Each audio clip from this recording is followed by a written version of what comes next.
Bonjour à vous, ici David Laroche. Aujourd'hui, je voudrais vous parler de l'état de flow et comment craquer l'état de flow.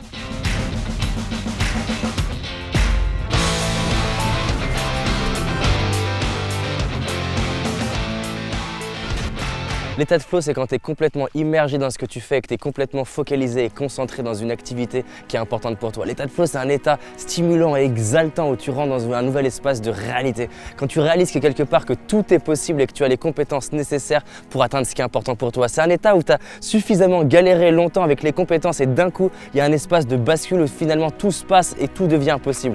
C'est un état où tu as l'équilibre entre la maîtrise de l'art martial et en même temps l'espace subtil du lâcher-prise d'un artiste. L'état de flow, c'est un état où vous perdez la conscience de vous-même. C'est comme si quelque part vous étiez là et pas là en même temps, comme si vous étiez en harmonie avec tout ce qui est autour de vous, tout devient fluide et facile, la créativité et le potentiel est libéré. C'est comme si le critique intérieur s'arrêtait et que la perception du temps elle était annulée. C'est comme si le temps s'accélérait et se réduisait en même temps et c'est comme si finalement je rentrais dans le moment présent connecté à chacun de mes sens. Le lobe frontal s'éteint, il y a plus d'interférence entre vous et la création. Au niveau chimique, c'est une libération de norépinéphrine, dopamine, endorphine, anandamide et sérotonine. Voilà ce que c'est pour moi le flow, un état où finalement on accède à la créativité, à notre potentiel et à qui on est vraiment. Beaucoup de personnes dans le monde recherchent comment accéder à cet état de flow, que ce soit par le sport, l'entrepreneuriat, le côté artistique. Dans cette vidéo maintenant, je voudrais vous aider à y accéder en vous partageant 7 clés. La première clé, c'est d'avoir une activité qui est challengeante. En anglais, on dit « struggle until you feel the flow ». Ça veut dire en fait galère jusqu'à ce que tu accèdes au flow.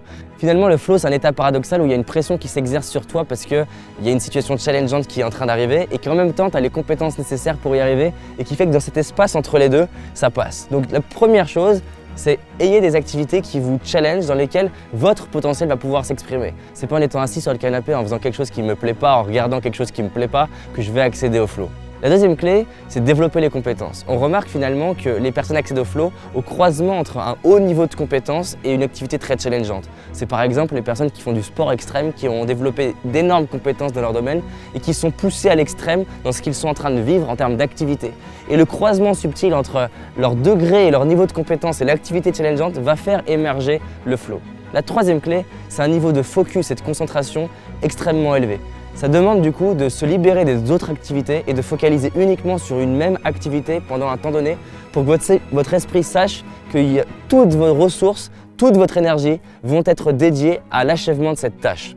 Clairement, quand la personne descend sa montagne en freestyle, vous imaginez bien qu'elle n'est pas en train de consulter ses photos sur Facebook. Elle est vraiment dédiée à une activité. Alors pourquoi les personnes du sport extrême accèdent plus facilement au flow? Parce que c'est simple, pour eux, s'ils ne le font pas, ils meurent. Donc c'est finalement mourir ou être dans le flow pour eux. Alors c'est pour ça que dans une situation plus normale comme la mienne, souvent j'ai le choix plutôt entre abandonner ou être dans le flow. La quatrième clé, c'est d'avoir suffisamment de temps devant soi. Plus je vais avoir une pression dans le temps, plus ça va être challengeant. Donc c'est bien, surtout pour s'exercer, d'avoir du temps en se disant voilà j'ai 2-3 heures d'essai où potentiellement je vais rien produire mais juste expérimenter d'aller dans le flow.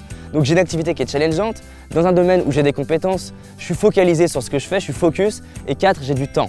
La cinquième chose, c'est un environnement propice au flow. Par exemple, pour certaines personnes, la nature est propice au flow. Ça peut être la musique, ça peut être des bonnes personnes autour de vous, ça peut être une bonne alimentation, ça peut être le fait de bouger. Mettez-vous dans un environnement qui est propice au flow. Les artistes, par exemple, souvent peignent avec beaucoup de musique dans un atelier qui les inspire. La sixième clé, c'est de vous libérer de la peur de l'échec. Parce que dès qu'on se met dans la peur de l'échec, on réactive le lobe frontal, la partie cerveau gauche qui va analyser si c'est bien ou mal, si on mérite d'être aimé ou non. On va commencer plus à se demander est-ce que je fais bien aux yeux des autres plutôt qu'à mes propres yeux. Est-ce que c'est bien ce que je fais ou est-ce que c'est pas bien ce que je fais?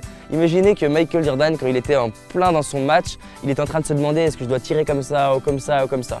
Il ne faut plus faire ça pour accéder au flow. Donc c'est un état qui est en fait paradoxal parce que j'ai passé des heures et des heures et des heures, voire même des années à m'entraîner en conscience, c'est-à-dire là avec mon mental en me disant un peu plus comme ça, un peu plus comme ça, pour atteindre un jour un état où j'ai plus besoin de me demander comment je le fais pour que je le fasse. Dans les arts martiaux, on le retrouve beaucoup, on répète le même geste jusqu'à pouvoir faire le geste sans même y réfléchir. C'est ce qui va faire que quelqu'un qui soit d'un haut niveau dans les arts martiaux, même bourré, fatigué, a des grandes chances de mieux se protéger que moi en étant au meilleur de ma forme parce que je n'ai pas les mêmes réflexes et les mêmes habitudes que lui. La sixième clé pour accéder au flow, c'est de continuer jusqu'à accéder à ce point de bascule.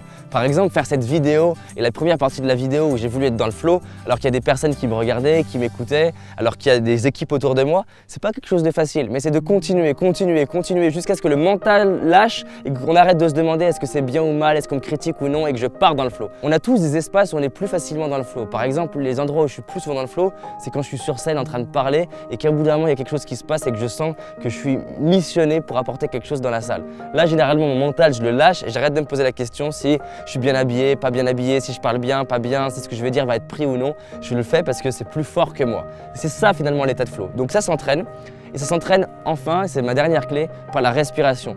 En anglais, ils appellent ça box breathing, c'est-à-dire une respiration où vous inspirez sur 5 secondes, vous maintenez 5 secondes, vous expirez sur 5 secondes, vous maintenez 5 secondes et ainsi de suite. Ça permet plus facilement de lâcher le mental et vous pouvez aussi, ça marche aussi, le faire par l'hyperventilation qui, vu que vous êtes en hyperoxygénation, va débrancher votre mental et vous permettre de plus vous lâcher. Bien sûr, vous pourriez aussi accéder par les drogues, mais je trouve ça beaucoup plus intéressant et stimulant d'y arriver à accéder par ses propres ressources. Mais en soi, c'est finalement ce que beaucoup de gens recherchent via l'alcool, la cocaïne ou quoi que ce soit, c'est accéder à un espace où j'arrête de me poser des questions et je suis purement en train de créer au service des autres et de libérer mes talents et mon énergie. Voilà ce que c'est pour moi le flow. Donc si on résume, je prends une activité challengeante dans un domaine où j'ai développé mes compétences. 3, je m'immerge et je suis focus. 4, je prends une activité où je peux avoir suffisamment de temps, j'organise mon temps pour ça. 5, je suis dans un environnement propice en termes de musique, d'environnement, je bouge avec les bonnes personnes autour de moi. 6, je me libère de la peur de l'échec. C'est ok d'échouer et je suis même prêt à échouer. Ensuite, je suis prêt à continuer jusqu'à atteindre ce point de bascule où mon mental va lâcher. Et enfin, si j'y arrive pas, et même de façon générale, faire le box breathing jusqu'à ce que mon mental lâche et que j'accède dans le flow. Voilà, en tout cas, c'est accessible pour tout le monde et donc vous aussi. Si vous avez aimé cette vidéo, je vous invite à cliquer sur j'aime, partager. On est à la fin de la série des Wake Up Calls. C'était une magnifique aventure de vivre ça avec vous. Dites-moi en commentaire ce que ça vous a inspiré cette vidéo, est-ce que vous avez aimé et surtout partagez-la. Si vous n'êtes pas encore abonné, abonnez-vous et surtout rappelez-vous, on avance ensemble. Merci de votre confiance encore.